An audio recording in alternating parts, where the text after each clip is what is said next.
J'invite Monsieur Salois à venir nous rejoindre. Je le remercie beaucoup d'être parmi nous. Monsieur Salois est donc, bien sûr, tout le monde le sait, l'ancien directeur des Musées de France, qui a ensuite été président de la Chambre honoraire de la Cour des comptes, parmi de multiples autres fonctions, et qui nous parlera des années longues et du rôle de l'État, du projet de la loi Musée, bien entendu, comme il l'a fait remarquablement bien aussi pour Mémaulois, pour la journée Mémaulois, il y a quelque temps. Voilà, je vous remercie beaucoup, monsieur. Madame la Présidente, chère Elisabeth Cuenca, cher Christophe Vital, chers amis, j'ai été très touché que pour célébrer votre centenaire, vous invitiez le dernier spécimen vivant d'une espèce en voie d'extinction, les directeurs des musées de France. En même temps, je me suis demandé si, en mon âge avancé, il était bien raisonnable de venir vous parler au risque de l'amnésie et du radotage d'une période si ancienne. Mais puisque je suis devant vous, je voudrais tout de suite vous remercier de m'avoir donné l'occasion de revenir ici à Lens visiter le musée, visiter les installations de Liévin et rencontrer hier tant de visages de partenaires anciens et de nouvelles générations. Si je suis devant vous aussi, c'est en raison d'une césure intervenue en 1981 où Jacques Lang est venu me chercher à la Cour des comptes parce que j'avais contrôlé pendant 4 ans précédents l'ensemble du ministère de la Culture et singulièrement ses musées, à l'époque sous la responsabilité de Jean Châtelain. Et quand tout à l'heure j'entends parler de soif de musée dans les années 80, je voudrais quand même rappeler dans quel état ils étaient au début des années 80 et singulièrement en juin 81, quand j'arrive avec Jacques Lang au Palais Royal. Quelques années auparavant, le plan Barre avait permis de réparer quelques fuites dans les toitures et de mieux éclairer, plutôt avec du néon qu'avec des LED, les collections. Et en même temps, nous arrivons avec une direction des musées dont les chantiers sont en panne. Je vous le rappelle, Picasso, le chantier est arrêté, Roland Simounet est en dépression nerveuse, et à Orsay, l'équipe d'architectes a volé en éclats. En province, les situations ne sont pas tellement meilleures. Les grands élus de province ne viennent guère me parler des musées. Et quand ils m'en parlent, c'est plutôt pour se plaindre de leurs conservateurs, dont je prends la défense, ou me parler de leurs musées chers. Je pense à Robert Poujade à Dijon, qui vient me parler avec des sanglots dans la voix de son musée de la vie bourguignonne, mais qui, quand je lui parle du grand musée de Beaux-Arts voisin, reste muet. Ou encore Chaban-Delmas, qui me parle à loisir de son musée d'Aquitaine, mais qui se soucie peu de son musée de Beaux-Arts. Et même encore de Pierre Mauroy, Premier ministre, maire de Lille, dont le seul propos, quand nous parlons de son musée, c'est de me dire du mal de son conservateur. Bref, nous ne sommes pas dans une situation aussi idéale que lorsque tout à l'heure j'entends parler, ou plutôt je vois sur l'écran, la soif des musées qui commence au début des années 80. Non, il a fallu beaucoup d'efforts, beaucoup de persuasion, beaucoup de crédits d'investissement pour persuader que les musées étaient des institutions importantes pour la vie locale dans l'esprit des responsables élus. Nous ne nous sommes pas bornés à donner des crédits d'investissement. Je voudrais rappeler qu'à l'époque, nous les avons souvent subordonnés à des créations de postes que nous accompagnions de crédits de fonctionnement. Bref, nous avons posé les bases d'un développement qui a mis du temps à se mettre en route. Nous avons beaucoup dépensé dès le début des années 80 sur les bibliothèques, mais les musées ne sont entrés dans la danse que très progressivement. Il a fallu un certain nombre de gestes, les crédits, je viens d'en parler, mais des gestes symboliques, comme la décision prise en octobre 1981 par le président de la République d'engager l'opération Grand Louvre contre tout le monde, y compris contre les musées eux-mêmes, contre un certain nombre de fortes résistances. Il a fallu aussi le débat sur la pyramide, qui a fait beaucoup plus dans l'esprit de beaucoup d'élus que bien des discours pour moderniser leur image. Bref, l'affaire s'engage au début des années 80. Je ne vais pas, et j'oublie que les chantiers nationaux, les chantiers des grands musées nationaux parisiens se relancent. Picasso inauguré en 84, Orsay en 86, mais je ne vais pas vous en parler plus longtemps, parce que moi-même, au bout de 3 ans de direction de cabinet, j'estime qu'il est utile d'aller voir ailleurs et de changer de métier, et ça n'est pas une sinécure. Je prends la responsabilité, nous y reviendrons, de l'aménagement du territoire dans ce pays, au moment où s'effondrent la Lorraine, le Nord-Pas-de-Calais et bien d'autres bassins industriels. Mais à cette époque, j'ai quand même la chance de me réserver la visite des musées de l'Hexagone. Quand je vais chez les préfets, heureusement, le musée est juste à côté, à Amiens, à Lille, c'est souvent le cas. Et même lorsque le préfet ne connaît pas le musée, je le lui fais découvrir. Je me rappelle d'avoir ainsi, à Rodez, exprimé le souhait auprès du préfet de visiter le musée Fenaille, qu'il ignorait, mais que j'ai eu la joie de découvrir la lampe torche à la main avec un vieil érudit local. Voilà pour la data, et qui m'a permis donc de garder le lien avec les musées.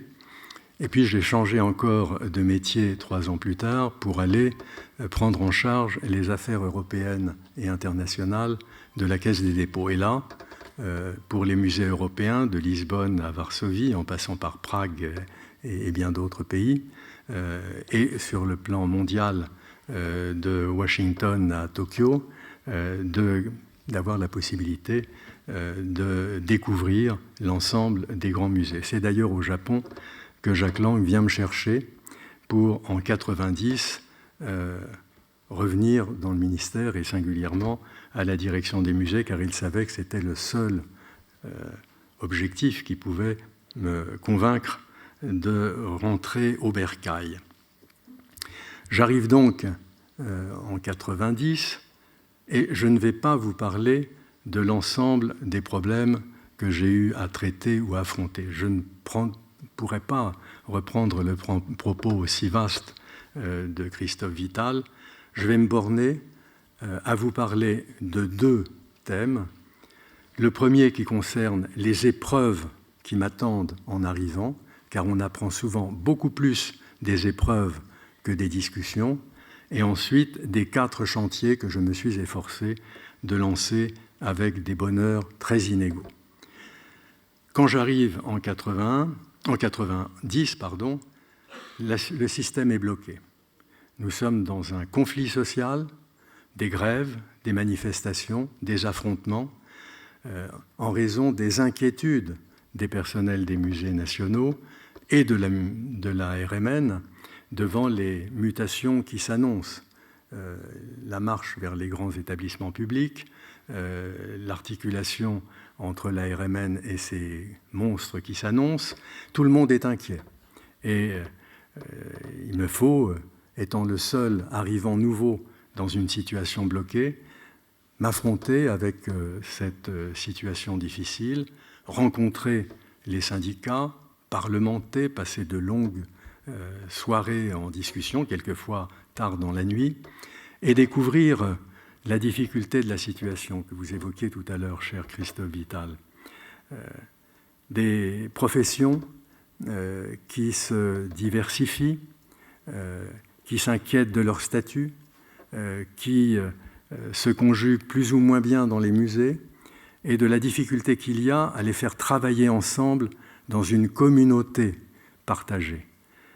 Et c'est là que je vois les risques qui peu à peu vont se manifester, et y compris au cours des dernières périodes, entre un musée communauté de travail qui arrive à mobiliser des fonctions et des responsabilités différentes, et puis des musées où se conjuguent des fonctions sous-traitées et externalisées. Nous sommes là dans un débat qui ne concerne pas que les musées, qui concerne bien des organisations dans notre pays, sur les collectivités de travail et qui nous mène à des interrogations majeures, vous le savez bien, sur le sens même du travail. Les musées ont vécu cet affrontement, cette difficulté. Je ne suis pas sûr qu'ils en soient complètement sortis. Le deuxième sujet, qui est pour moi aussi une épreuve, c'est la question de la sécurité et des vols. Je suis à 2 pas d'ici, à Dunkerque, présidant un jury d'architecture à la demande de son maire qui m'avait convié longtemps auparavant. Et dans ce jury d'architecture qui se tient l'après-midi, à 16h, on me glisse un petit papier « Vol au Louvre ». Et à 18h, on me passe un deuxième petit papier « Vol au musée Hébert ». Vous savez qu'on ne peut pas sortir d'un jury d'architecture. Et vous imaginez dans quel état d'esprit je rentre à Paris par un train qui n'est pas encore le TGV et dépourvu évidemment de téléphone portable. Je médite la concertation à préparer avec mon adjoint, Alain Erland-Brandenburg. Je sollicite Jacques Lang tard dans la nuit et je lui dis mon intention, contrairement à l'habitude, de ne pas me taire sur les vols. L'habitude était grande dans les musées, quand il y avait des drames, d'essayer de les passer sous silence en attendant que ça se passe. Bien m'en a pris, car le lendemain matin, je me suis retrouvé affronté à une meute de journalistes venus du monde entier, avec une forêt de micros et de caméras, et j'ai dévidé mon petit propos en expliquant un certain nombre de décisions qui ne firent pas plaisir à tout le monde, notamment la décision de fermer les musées dont j'estimais que la sécurité n'était pas assurée. Je ne me suis pas borné à ça. J'ai appelé également mon collègue Pierre Joxe, ministre de l'Intérieur, en lui rappelant ce qui s'était passé en 1913. Vous vous souvenez du vol de la Joconde. Caillot, président du Conseil, était très occupé par une discussion diplomatique. Et énervé par l'information qu'il reçoit, il décide de liquider, de limoger mon prédécesseur au MOL et de demander à son ministre de l'Intérieur de mettre à sa place un commissaire de police. Émile Pujalet, d'ailleurs, a fait très bien son métier jusqu'au milieu de la guerre. J'explique à Jacques Lang qu'arrivant depuis 15 jours, à Pierre Joxe, qu'arrivant depuis 15 jours, il était difficile d'appliquer cette solution à ma personne. Et je lui ai demandé, en revanche, de bien vouloir m'adresser le commissaire de police qui, plutôt que de me succéder, viendrait m'aider. Et de fait, il m'a adressé le commissaire Graveau, un homme fort distingué, compétent dans sa fonction, mais également poète.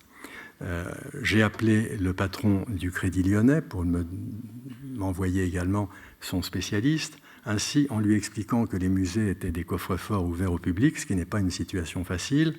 Et j'ai appelé également le président des magasins du Printemps pour lui dire que chez nous, on entrait nombreux, mais on n'avait pas le droit d'emporter les produits.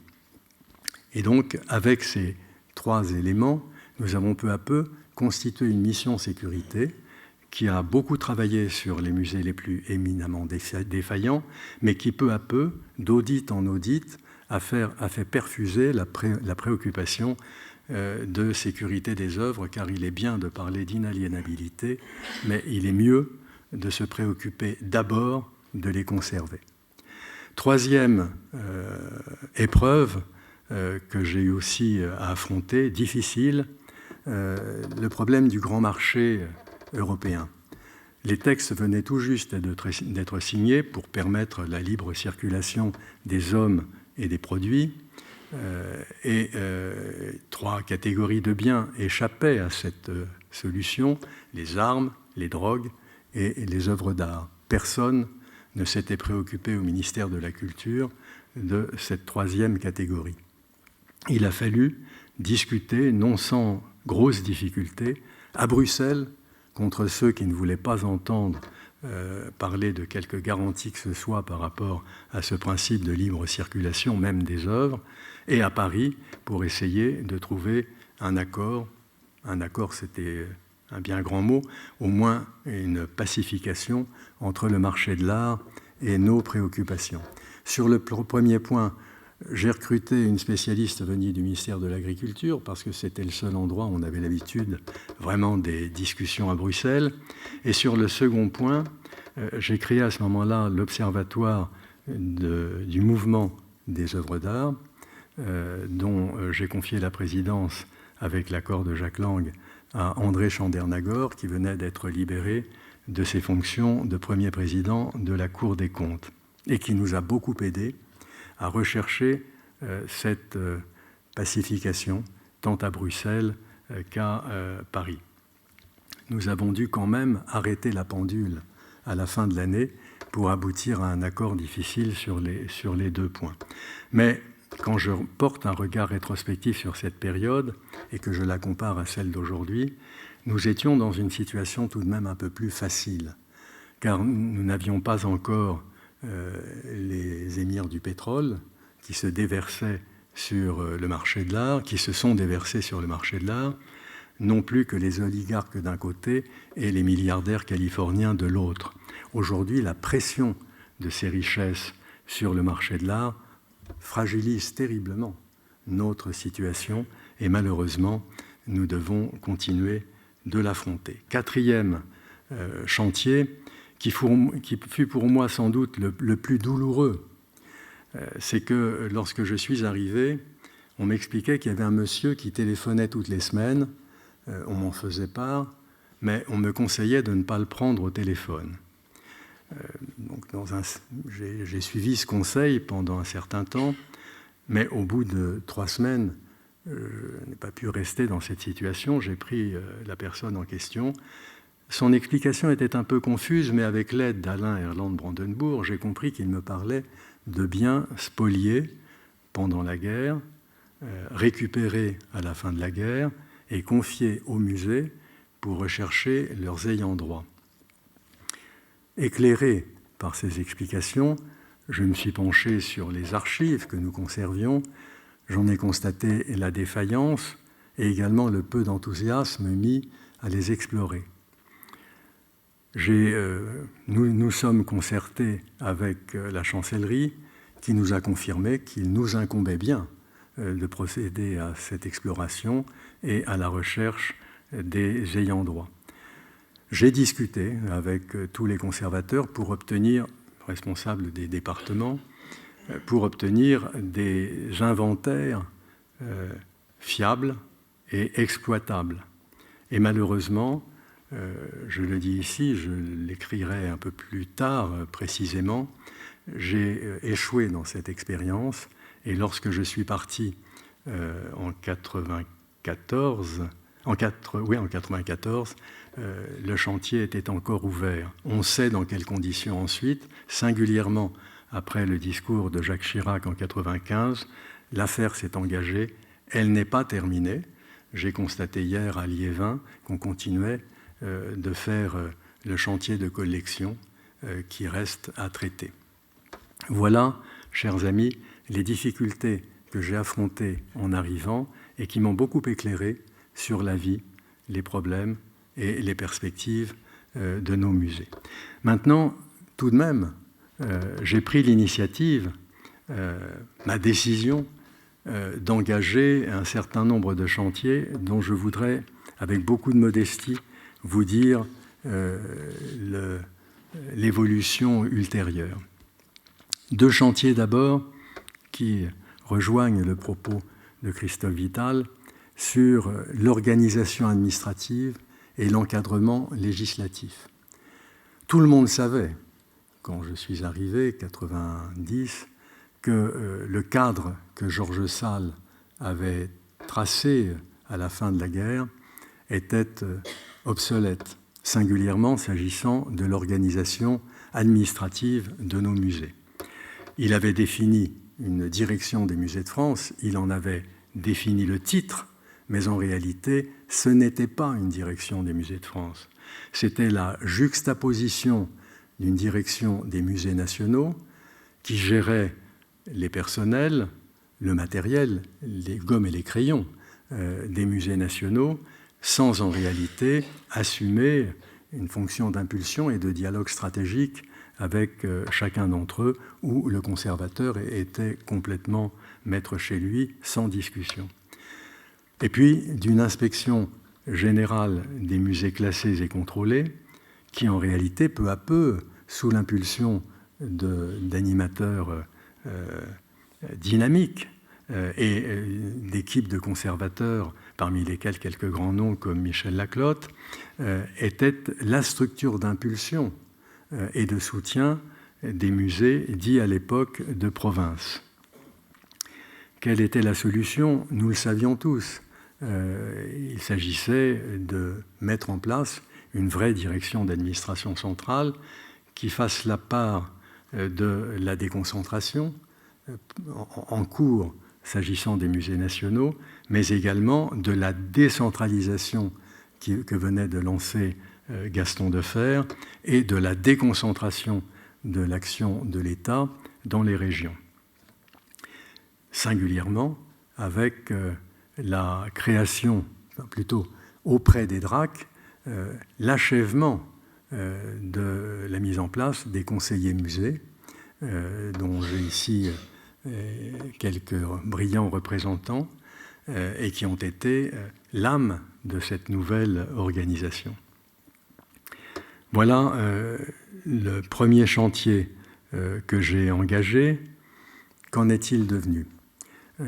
Il est resté en place jusqu'à l'intégration à la Direction générale du patrimoine en 2010. Certains, je sais, s'en navrent. Pourtant, c'était l'évolution nécessaire, je le savais à l'époque, et je maintiens qu'il n'était pas d'autre solution possible. Ceci ne doit pas nous empêcher de penser que dans toutes les situations, les musées doivent parler d'une voix vigoureuse et être à la prise en charge de leur destin dans le grand concert des structures patrimoniales. Voilà ce que je voulais vous dire sur cette réorganisation de la DMF. Je voudrais aussi brièvement évoquer le projet de loi musée dont, cher Christophe Vital, vous avez traité à l'instant. Ce projet de loi musée, vous l'avez dit, le livre bleu l'avait déjà réclamé.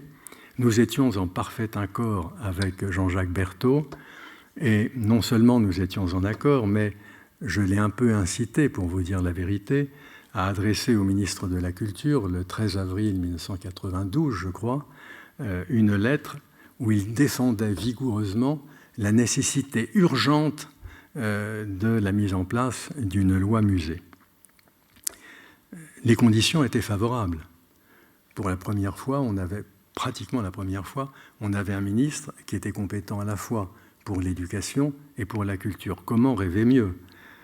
De la même manière, Jacques Lang me faisait totalement confiance. En même temps, je dois vous avouer que j'ai sous-estimé les résistances au sein même du ministère de la Culture, qui dès cette époque n'avait pas très envie d'un texte particulier pour les musées et préférait que l'on attende la mise en place d'un texte général sur le patrimoine. J'ai sous-estimé aussi les résistances au sein même du ministère de l'Éducation. J'ai passé de longues heures avec Vincent Courtillot, le patron à l'époque de la direction d'enseignement supérieur, compétent pour les musées dont il avait la tutelle, à essayer de le convaincre. Je n'y suis pas parvenu. Il a fallu une certaine contrainte pour surmonter cet effort. Et puis, je dois avouer aussi qu'il faut bien le dire, les conservateurs du corps d'État n'étaient pas très enchantés d'être mis dans le même sac que leurs petits camarades de province dans un texte qui s'adressait aux deux. J'ai oublié de dire d'ailleurs tout à l'heure, dans la réorganisation de la DMF, que bien sûr, nous créions une inspection générale des musées qui avait théoriquement vocation à traiter de l'inspection des musées de province comme des musées parisiens, ce qui était assez difficile à supporter pour beaucoup de membres de la corporation. Bref, ces résistances ne nous ont pas permis d'engager ce qui était mon objectif, c'était de faire comme en 81 pour la loi sur le prix unique du livre, une loi de consensus large. On n'y parvient qu'en début de mandat, avec une perspective politique de stabilité suffisante. Ça n'était plus le cas. Nous savions bien que l'avenir n'était pas très riant. Et donc j'ai forcé l'allure pour au moins avoir un texte discuté en Conseil d'État. J'y suis parvenu fin 92 en dépit de quelques résistances, présenté au Conseil des ministres en janvier par Jacques Lang et évidemment blackboulé en mars après les élections dans des conditions qu'il faudrait, je n'ai pas le temps de détailler, mais qui ont fait en sorte que au Sénat, des sommités de nos musées et du secteur culturel se sont plaints d'une loi qui empêchait de vendre des biens. Malheureusement, on a quand même un peu oublié cette période. Bref, je ne l'oublie pas. Jacques Toubon a repris un nouveau projet assez comparable à l'ancien, avec la différence toutefois que notre loi était fondée sur une adhésion des collectivités à une appellation Musée de France qui garantissait l'inaliénabilité des collections et que dans le deuxième projet, il s'agissait d'une liste définie autoritairement par l'État, ce qui évidemment était impossible compte tenu de la décentralisation récente. Le projet a échoué pour de multiples raisons, mais notamment parce que entre le ministre et le Premier ministre, candidat à une prochaine élection contre le candidat de cœur du ministre, les choses s'étaient malheureusement gâtées. Et donc, à nouveau, le projet a échoué.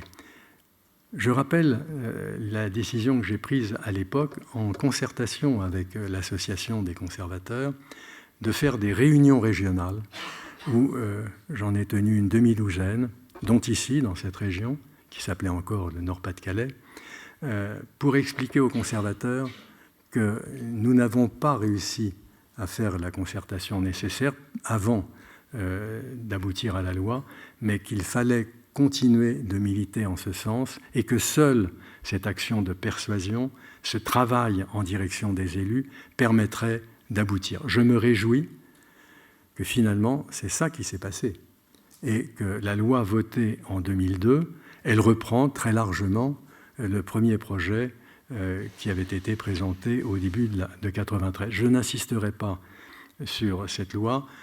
Un gros bouquin a été publié, vous avez reçu le prospectus. J'insisterai simplement sur 2 points. La loi, non seulement a été votée, mais elle a été améliorée sur la question des inventaires, dont le récollement périodique, collection et dépôt a été demandé par le Parlement. Je m'en réjouis au point que j'ai présidé ensuite, pendant 10 ans, la commission de récollement des dépôts d'œuvres d'art, percevant la difficulté de l'entreprise, dont vous le savez tous, car beaucoup d'entre vous ont travaillé à ce sujet, il est encore souvent loin d'être parfaitement achevé.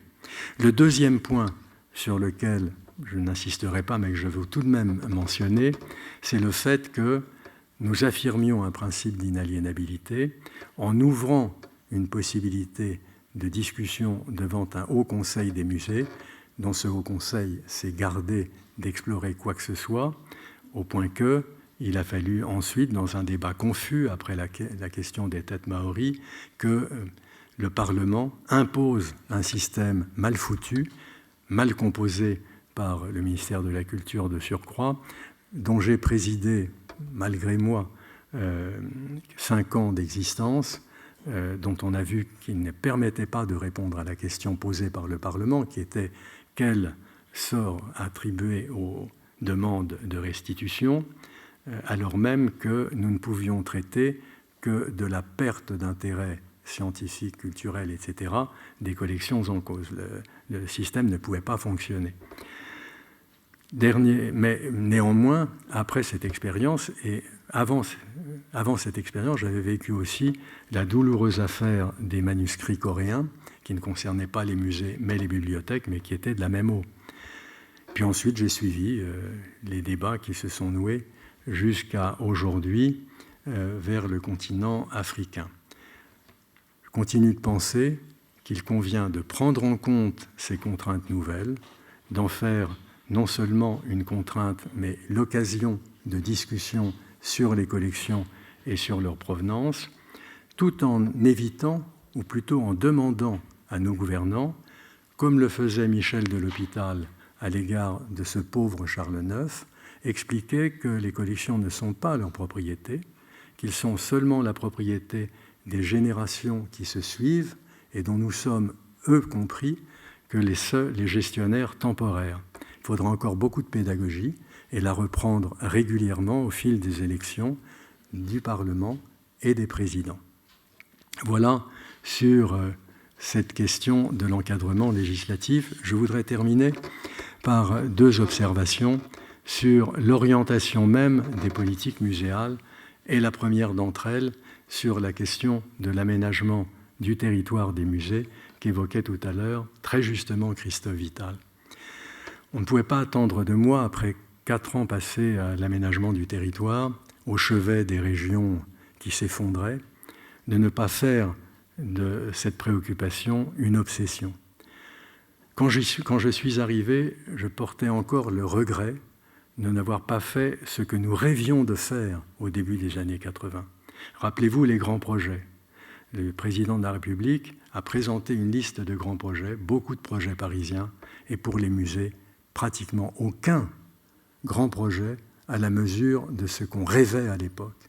J'ai aussi un regret personnel, je le confesse, c'est que j'ai eu la chance d'inaugurer beaucoup de musées en région.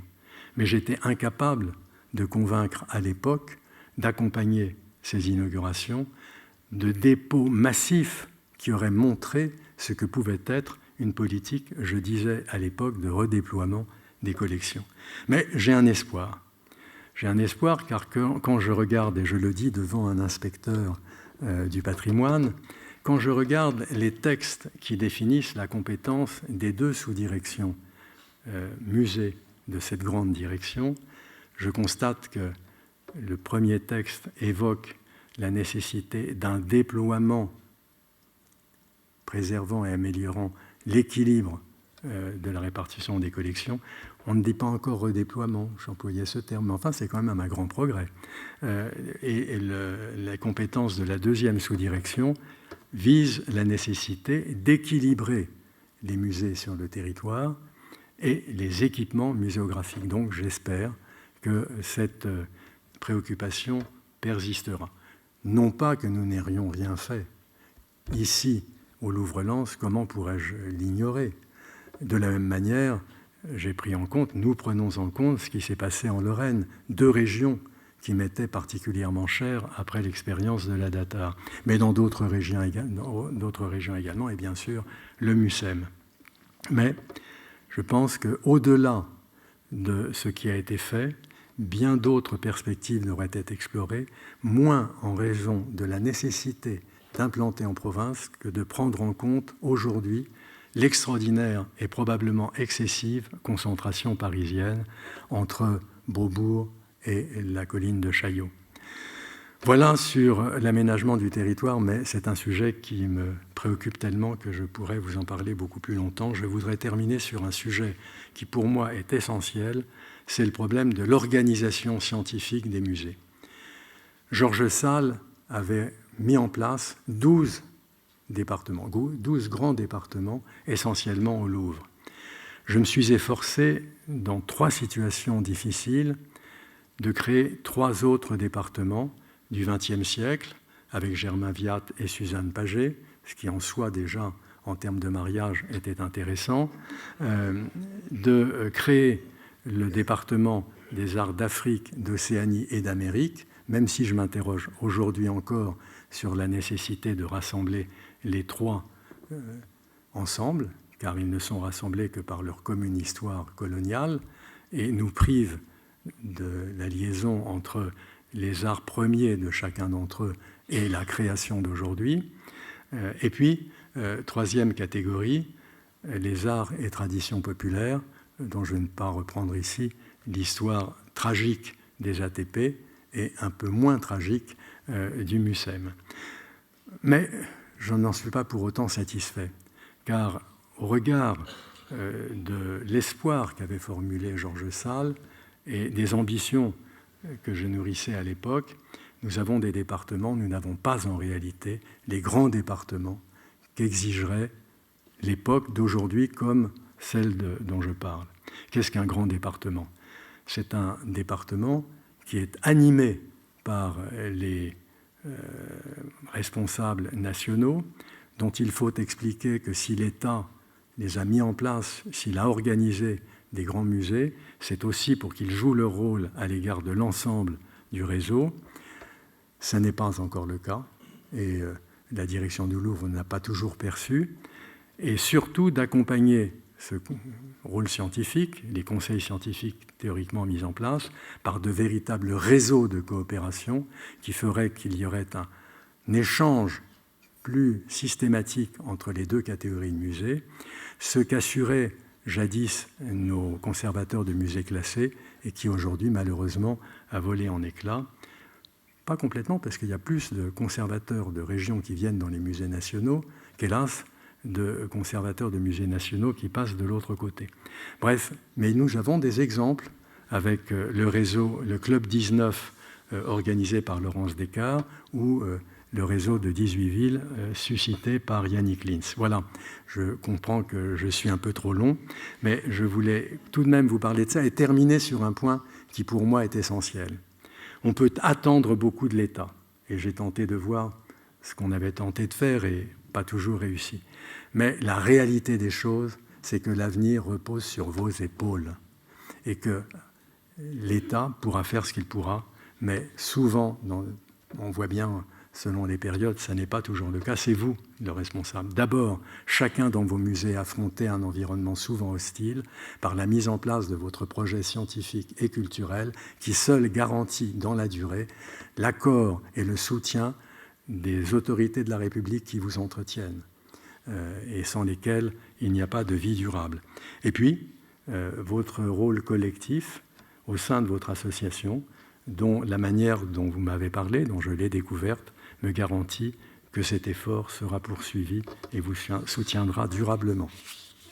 Merci à vous.